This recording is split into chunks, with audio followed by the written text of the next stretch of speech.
WrestleManiacs, Maniacs.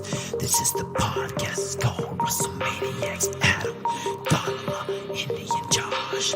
They're now together forever and son. WrestleManiacs. This is the podcast, it's called WrestleManiacs. WWE, AEW, TNA, JPW. WrestleManiacs. And welcome, WrestleManiacs. Welcome this evening, WrestleManiacs, to our NXT review tonight for April the 9th, 2024. But tonight I'm not alone. I have our buddy here, Donna, here tonight to help review. I know well requested, and definitely everyone's chomping at the bit to hear what's going on with you, Donna. So what's going on? Not much, just here, watched NXT tonight. Did it make you want to watch it more is the big question. Did it make you want to That is a big question. Right. All right. Well, again, without further ado, let's just get started, right? So tonight... DJ said you shaved. Holy crap. I did. I kind of looked at myself and saw too much gray. And I'm like, you know what? Let me see if I can, make myself a little bit younger, right? Okay. So that's kind of the idea. Okay. Again, so we start out tonight really with the show kicking off, of course, showing the results of what happened at Stand and Deliver, kind of a package video. We actually got Axiom and Nathan Frazier basically asking for another NXT title shot. And Ava's granting it, saying, look, you guys got it. Later on in the show, we would see that, in an interview, they would say if they're not going to win the titles tonight, they kind of need to go their separate ways. So I thought that was a really kind of interesting hook throughout the show, but we'll kind of start out going through the show as we start.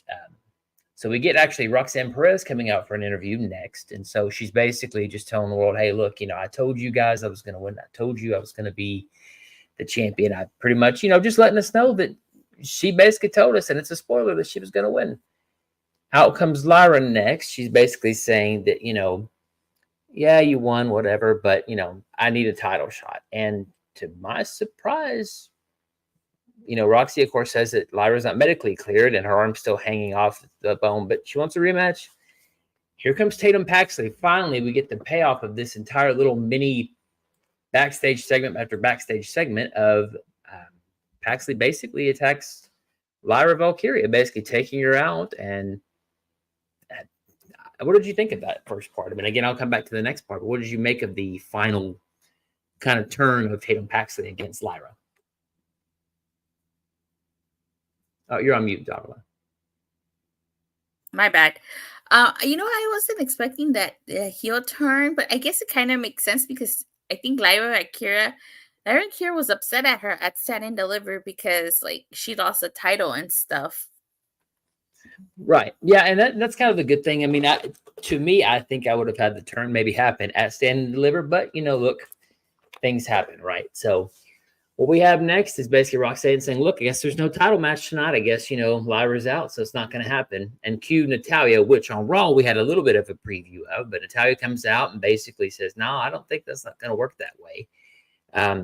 Roxanne basically says, no, I don't have to do this. I don't want to do this. I'm pretty much out of here. Again, I'm paraphrasing, but of course, as expected, Ava comes out and basically says, no, we're going to have that title match tonight. That's not how that works here in NXT. So we now have a new title match of Natalya versus Roxanne Perez for the NXT Women's Championship. Did this make you get excited for the show? Were you kind of intrigued about Natalya becoming a title contender, or were you just kind of meh about it? I was just kind of meh about it, honestly. Yeah, unfortunately, we kind of, and let's see here. Yeah, he says, that doesn't work for me, sister.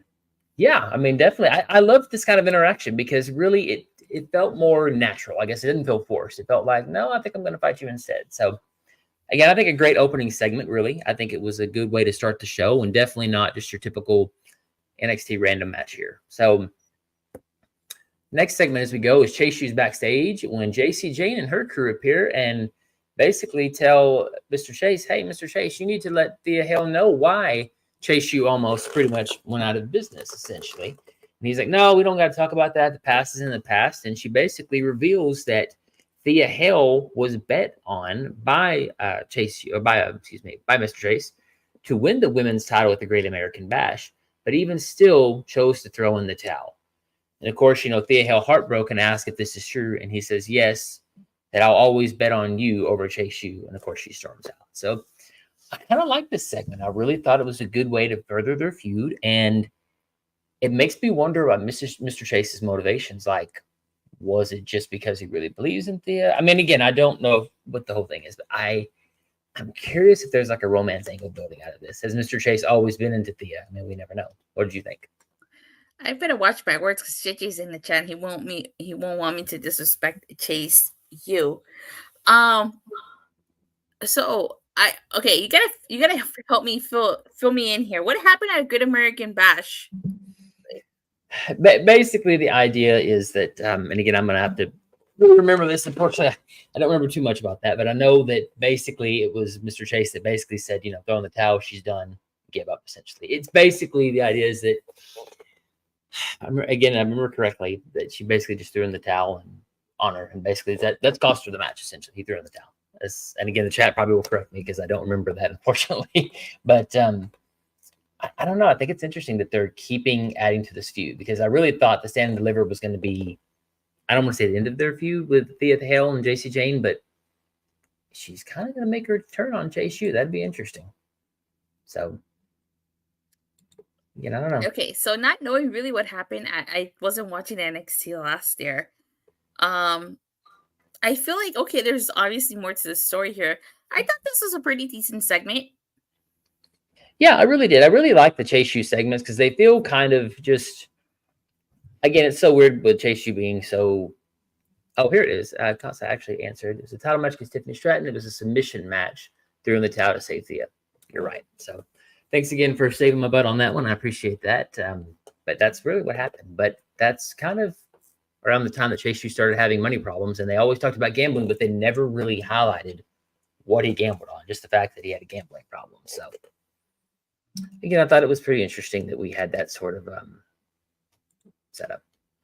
So next, we actually get a match with Kiana James and Izzy Dame versus Kalani Jordan and Fallon Henley.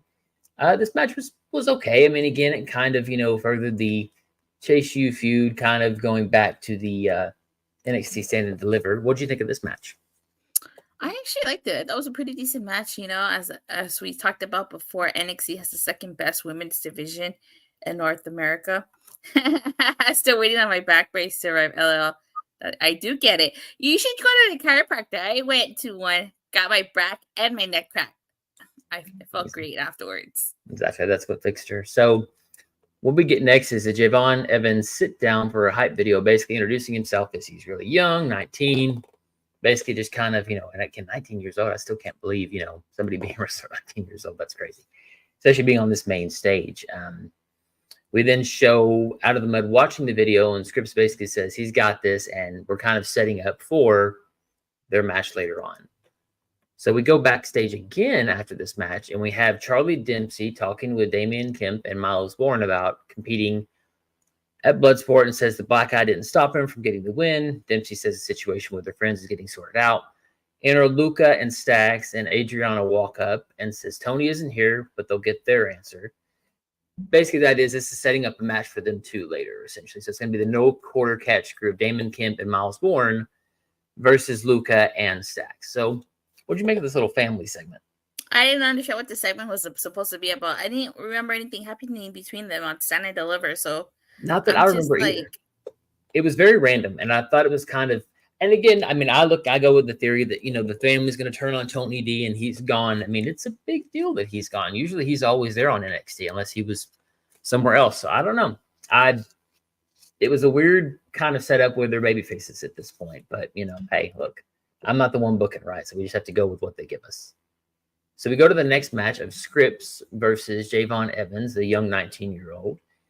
Boy, this was really just a showcase for Javon Evans. I mean, the kid can go. The kid can bounce, flip, fly. I mean, everything you can imagine. Basically ends up beating Scripps with I tried to write this down to explain it, a spinning body splash, but spun this way instead of a 360. So I don't know what you even call that, essentially. But what'd you make of the match, Donald? It was a pretty good showing for him.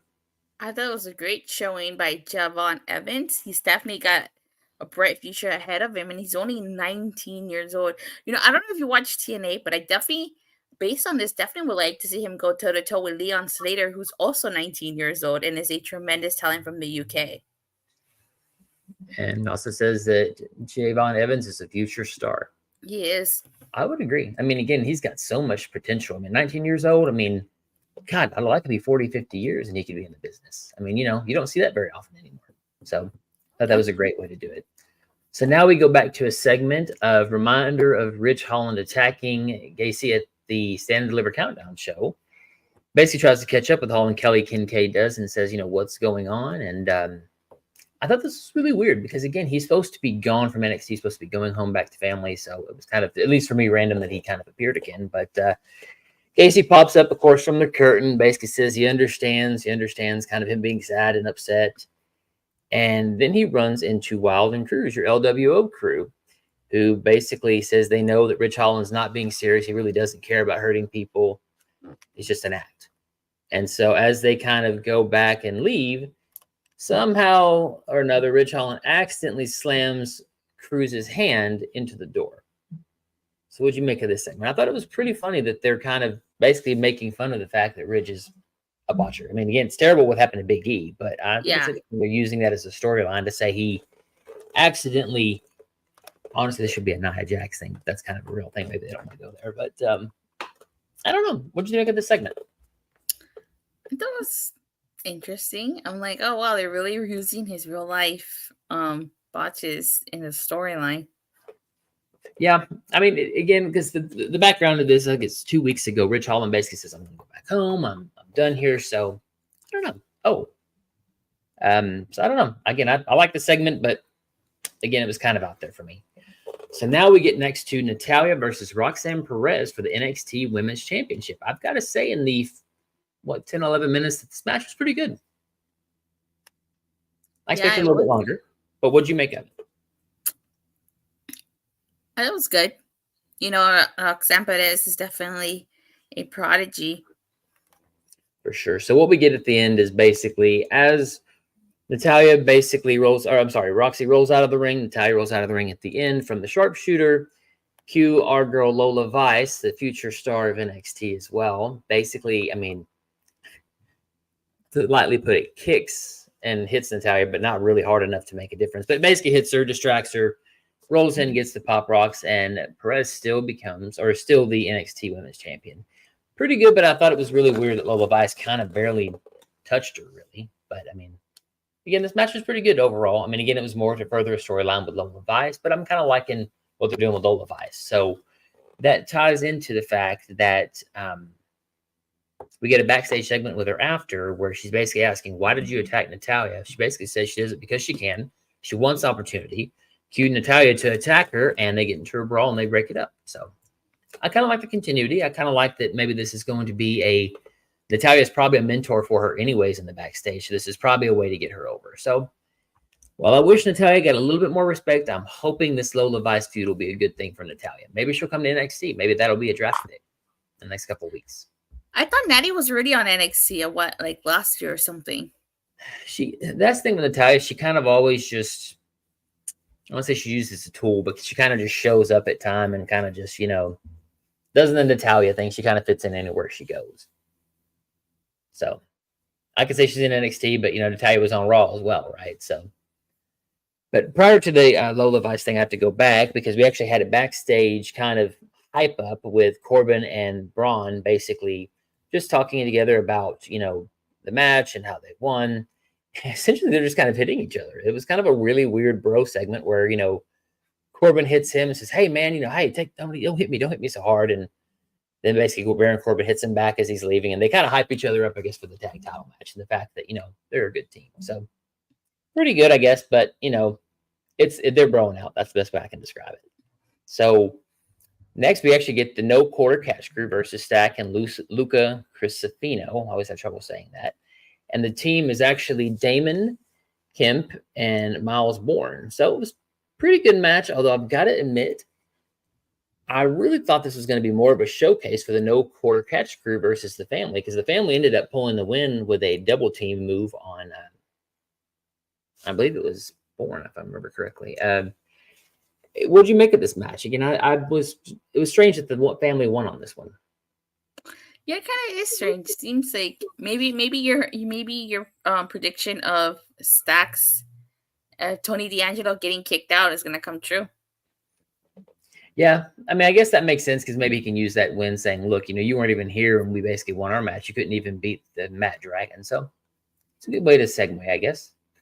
So next, we actually get a replay of Ava announcing the NXT North American Women's Championship from Stand and Deliver, and I have to say I'm actually pretty excited about this. I really am happy that they're having another singles title, and I'm hoping they do much better than the tag team titles, because the NXT Tag Team Championships, I mean, like the women's title, seem to always be in snake bit. So again, we talked about the announcement and your opinion, but now that we've kind of seen some of the girls showcase, are you excited about this? Does this make you want to watch NXT more? Or is it more kind of like it's okay, I don't care, Are you just going to follow my reviews and just kind of, figure out what happens from there? I mean, really, but this is a pretty big moment, I think, because, really, I think, unless I'm wrong, a history says that we have women's championships, but I don't really think there's ever been a secondary women's championship in the WWE besides their NXT or the, women's world championship, right? Yeah. So Mhm. this is a pretty big moment.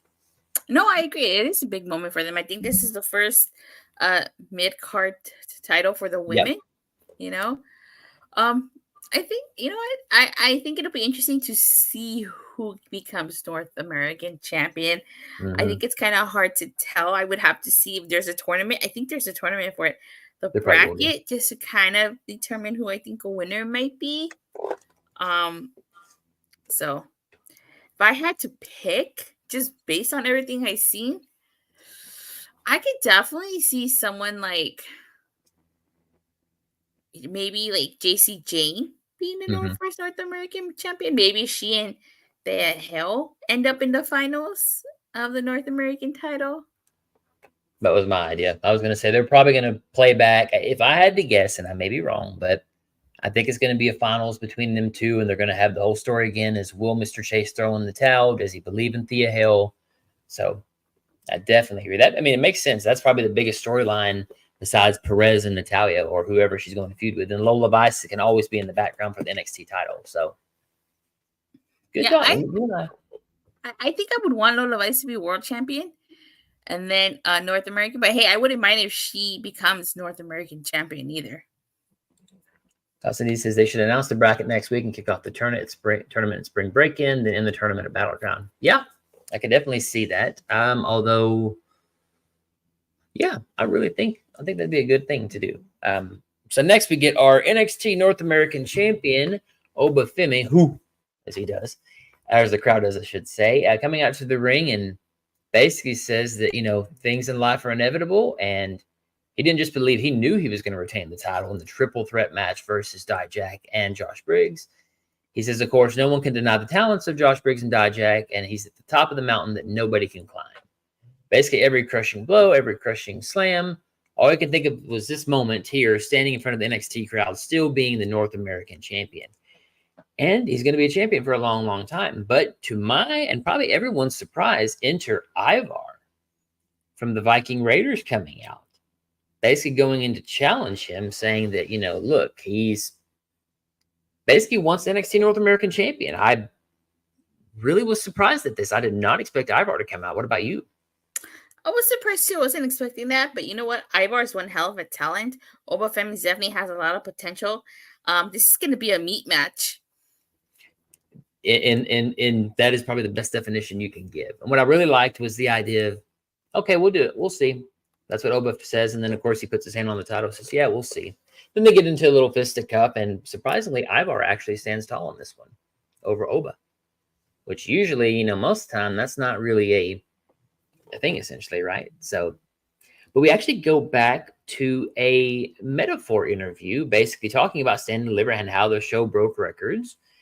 Basically, Noam just says how everybody was, and surprisingly, Ora basically is mad that he got hit in the face with the door by Oba Femi at the pay-per-view, or at the PLE, excuse me, and basically wants to go and beat Oba Femi for the title.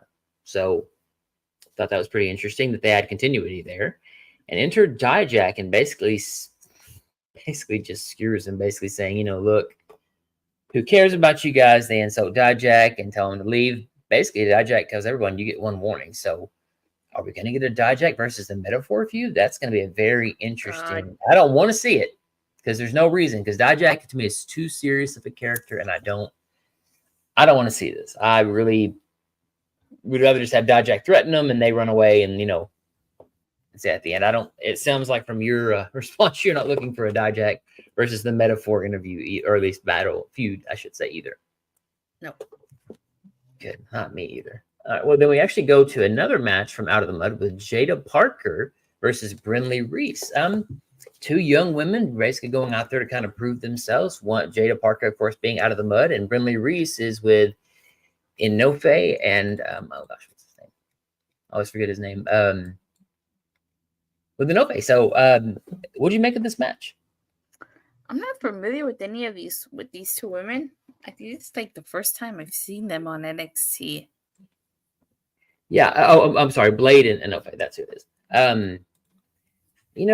That's the thing with NXT. Sometimes, to me, you never really get this sort of video packages like a UFC does of who this person is. To me, like, I know that she's with Out of the Mud. I know Brinley Reese is this new character, but my last couple of weeks watching, I really have not felt like I don't know who Brinley Reese is in terms. You know what I mean? Like, it's really just this new. They kind of throw stuff out there sometimes. I don't want to say it's like AEW, but every once in a while they'll throw a match out there. I'm like, oh, okay, well, that's cool. So the match was pretty good. I mean, I definitely think Jada Parker could definitely be a star. I mean, I wouldn't say this is a barn burner match, but I definitely think Jada Parker, they're going to do something with them because Out of the Mud's been on this show twice. Usually you see them one time, but they had an interview, they had scripts, and also they've had this match as well. So a little bit different for Out of the Mud this week. Both women were in last year's breakout tournament, but that's kind of the thing, though, is really NXT sometimes is, I dare say, inconsistent with their characters sometimes. So that's I wasn't watching last year, so right. Well, that's the thing. They should have showed you. That should have been something that a video package saying, "Here's I'm Brinley Reese, and I'm going to do this," and blah blah blah blah. So again, it was an okay match. I mean, it was it was. So next we go back to one of my favorite characters in NXT, annoying as she is, with Ariana Grace is talking to Sol Ruka, basically giving Gigi, or what she calls Georgina, advice to be ready and to basically make this gothic-looking Gigi Dolan into a beauty, essentially. Wants her to be Miss NXT in training, essentially. So then we actually come in and Lola actually interrupts and basically just screaming about Natalya and being attacked and says she should have known that would have happened. And really, it's kind of just Lola basically says, okay, whatever, dude. And what's interesting, I thought, is that Ariana Grace actually talked about the NXT North American Women's Championship. So are we going to see Ariana Grace be a part of the story? She's the first woman to really bring it up since that announcement. So I thought that was a pretty interesting thing, too. Any thoughts on this segment with Ariana Grace? Yeah, Ariana Grace is definitely knocking it out of the park with her character. I think she does it really well. This whole pageant, Miss NXT, right? Mm-hmm. She's Miss NXT. Yeah, she's killing it. But she's Santino's daughter, so I mean, we know the talent is definitely there. But I definitely love that they're giving her more character development, just because again, she's always in a backstage segment, so she's going to be a star. I definitely would say that for sure. Next up, we get the NXT Tag Team title rematch of the Wolf Dogs, Baron Corbin and Braun Breaker versus Nathan Frazier and Axiom. Boy, now this, I'm going to say I like this match better than the Stand and Deliver match. And the best way I can tell you is I just felt it had more consistency, more action, I would dare say. And not that the Stand and Deliver match didn't, but this one, I don't know. They kind of just came out of the gate and just, you knew it was going to be a good match from the start. So we actually get Nathan Frazier and Axiom actually winning the NXT Tag Team Championships, which was a great segment. And I mean, I loved it because basically what I really thought was interesting was getting Braun Breaker was the one that actually took the pin. I really expected it to be Baron, but Braun actually did the favors for him. Basically got hit with the golden ratio by Axiom, which is like basically a spinning kick essentially. And then a Phoenix Splash from Nathan Frazier. And they're the new NXT Tag Team Champions, which to me makes me think they're leaving NXT. So tell me, was this better than the Stand and Deliver match? Was it the same? It was, but I'm a little confused as to why Axiom and Nathan Frazier got a rematch. Didn't they lose clean at Stand and Deliver? They did. So why are they getting a rematch? it's very much one of those things that I really didn't like the logic behind it. It's like, well, we had a really good match, so we should do it again this week. There really was no other, like, because they didn't cheat, right? Baron Corbin and them didn't cheat. It was a clean finish.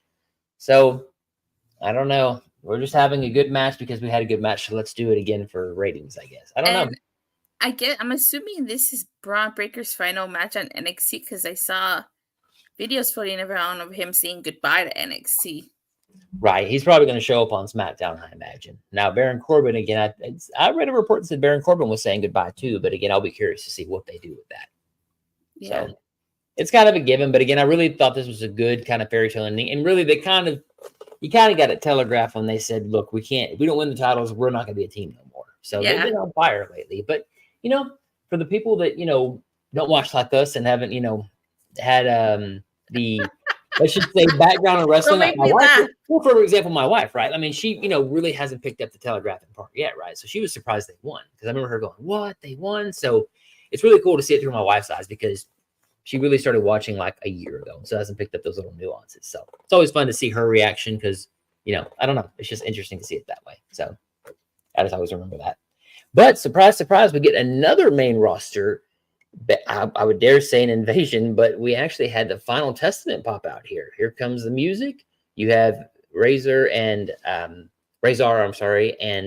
coming through the crowd behind Frazier and Axiom. And you actually have Karrion Kross and Scarlett and Paul Ellering come through the entrance ramp, and basically they just beat the heck out of him. Basically gave him the power bomb. I call it the double collider power bomb. Just boom, boom. Stand over him, and basically I think we have our new challengers for Axiom and Nathan Frazier. Quite a bit of a mismatch, kind of a, I would say, upgrade from Baron Corbin and Braun Breaker. But, what's your interest level in a tag title feud for the Final Testament since, basically they got beat at WrestleMania anyways? I'm not interested. I don't like the Final Testament. I mean, but hey, if they're not going to do anything on the main roster, you might as well send them to NXT and give them something to do. Right. And I think that's what they're there for. It's kind of like the OC. I think they're there just for that reason. So let's see. Yeah, Costa actually said they had to give Braun and Corbin their Mania weekend moment. Corbin pinned for the win at Stand and Deliver. Then Braun took the fall for a change. Yeah. I mean, again, I agree. I mean, it is kind of a way of capping off their run in NXT. So then the next main part, we get Mr. NXT, I would dare say himself, Trick Williams, coming out to kind of let us know what's on his mind after beating his former buddy Carmelo Hayes at Stand and Deliver. He basically gave Carmelo Hayes his flowers, saying I wouldn't be here if it wasn't for him. And basically says we're marching into a new era. And what are we going to do, folks? We're going to whoop that Trick, says the fans. And so he says his next logical step, the step he has to take, is to beat the Mad Dragon, Ilya Dragunov. So laying down the challenge to Ilya. Here comes Ilya, basically telling him, look, you did good, all that sort of stuff, but actually tells him no for a title rematch, saying you already had your chance. Now I'm for somebody new to challenge. And Trick says basically, look, I can do anything. I'm going to do anything. I'll jump through hoops, whatever you need me to do. I need this title match. And suddenly Ilya's like, all right, cool. 2 weeks later, we're going to give you that title match. But if you don't beat me, you leave NXT. And I think it was a really good thing where Trick says, if I can't beat you, I don't belong here, essentially. But after that, of course, they shake hands and they walk out, and cue Carmelo Hayes coming out to hit Trick Williams, essentially beating them both down. Really more so Trick grabs the title and says, hey, look, I'm going to see you next week in a cage match, Trick. So you're not going to make it to spring breaking. What'd you make of this segment? Well, first off, before I get into it, I really did enjoy Ilya Dragunov versus Trick Williams, the first match. I thought that was a really good match. I found myself chanting, whoop that Trick. Right. I thought this was a good segment, but I think it's pretty obvious that Trick Williams will probably win, especially now that we know that Ilya Dragunov is in the draft, and that whole line, if Williams loses, he has to leave NXT. Yeah, I think that pretty much seals the faith. And that steel cage match between Trick Williams and Carmelo Hayes should be good next week. I'm hoping for a bloody feud. I mean, again, I doubt we'll get that, but I would love to have both men at least have some sort of semblance of blood, because you're in a steel cage, right? And if this is a heat feud, I need some color on this heat feud, right? I need to have one of them bleed at least to be able to, I don't want to say sell it, but I don't know. Just something about steel cage matches, it makes more sense, especially as heated as this feud has been. So, yeah. And really, that ends our show this week. Carmelo Hayes stands tall over both champion and challenger. Out of a 10, what would you give this, Dodla? Are you taking my Sean Spears perfect 10? I don't want to take your perfect 10. That's your perfect 10. I'm just saying, out of 10, what would you give it? I don't want to give the Sean Spears perfect 10. That's your gimmick, right? I don't want to steal your gimmick. I just may borrow and change it a bit. But what do you make of this show? I thought it was a decent show, a pretty decent show. It kept me entertained for the most part. Yeah, let me see. There were, like I said, there were some things that I kind of didn't follow along, but that's just on me. Mhm. That's just on me. I'd give it. I think I'd give it an 8 out of 10. I thought it was a pretty entertaining show. Kept me entertained, and they definitely set up some storylines. Going forward for spring break-in and possibly Battleground.